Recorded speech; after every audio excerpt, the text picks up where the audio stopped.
നെന്മാറയിൽ ഇരട്ടക്കൊലപാതകം നടത്തിയ ചെന്താമരയെന്ന അപകടകാരിയായ കൊലയാളി പിടിയിലായതിന്റെ ആശ്വാസത്തിലാണ് കേരളം.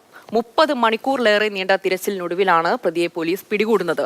അർദ്ധരാത്രിയിൽ നെന്മാറ പോലീസ് സ്റ്റേഷനിൽ കണ്ട നാടകീയ കാഴ്ചകളിലേക്ക് ആദ്യം. വലിയ വൈകാരികമായി തന്നെയാണ് ഈ ഒരു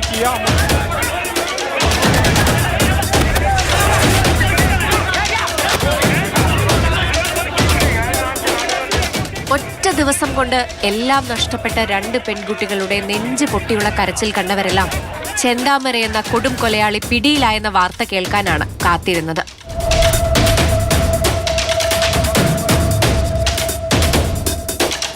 രാത്രിയിൽ 7:30യോടെയാണ് മാട്ടായ എന്ന സ്ഥലത്ത് ചെന്താമരയെ കണ്ടെന്ന് വാർത്ത പ്രചരിച്ചത്.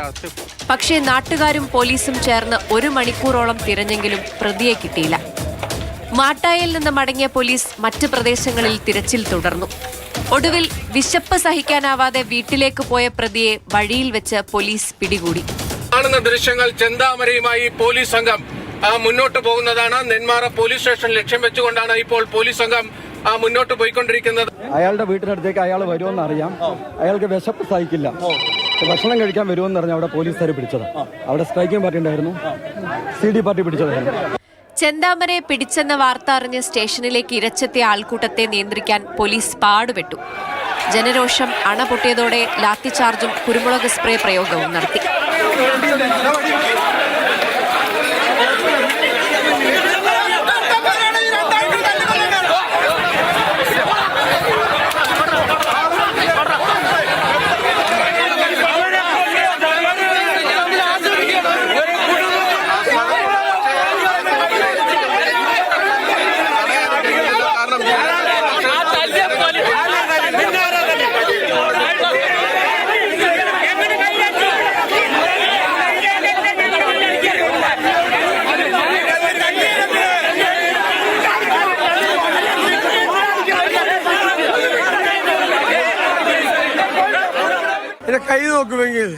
എന്റെ കൈ നോക്കുമെങ്കിൽ പോലീസുകാർ തന്നെ ഇപ്പൊ ഞാൻ ആ പ്രശ്നം ഉണ്ടാക്കിയത്.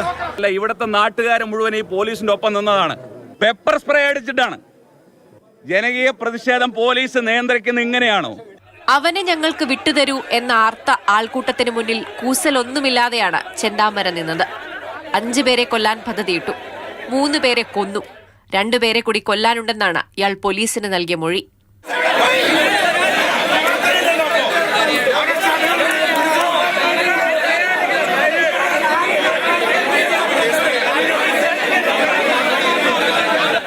പേരെ വെട്ടിക്കൊലപ്പെടുത്തിയിട്ടും കുറ്റബോധമിറ്റുമില്ലാത്ത കൊടും കൊലയാളി ഏറെ വൈകിയാണെങ്കിലും അഴിക്കുള്ളിലായതിന്റെ ആശ്വാസത്തിലാണ് നാട്ടുകാർ. ഈ 36 മണിക്കൂറിനുള്ളിൽ ഈ പറയുന്ന കൊടും ക്രിമിനലിനെ പിടിക്കാൻ കഴിഞ്ഞത്, അല്ലെങ്കിൽ ഒരു പ്രദേശം മുഴുവൻ ആശങ്കയിലായിരുന്നു. ആശങ്ക എന്ന് പറഞ്ഞാൽ ഇവൻ എവിടെയാണ്, ഇനി അടുത്ത ഏരിയ ആരാണ് എന്നുള്ള ഒരു സംശയം എല്ലാ ജനങ്ങൾക്കും ഉണ്ടായിരുന്നു. മാതൃഭൂമി ന്യൂസ്, പാലക്കാട്.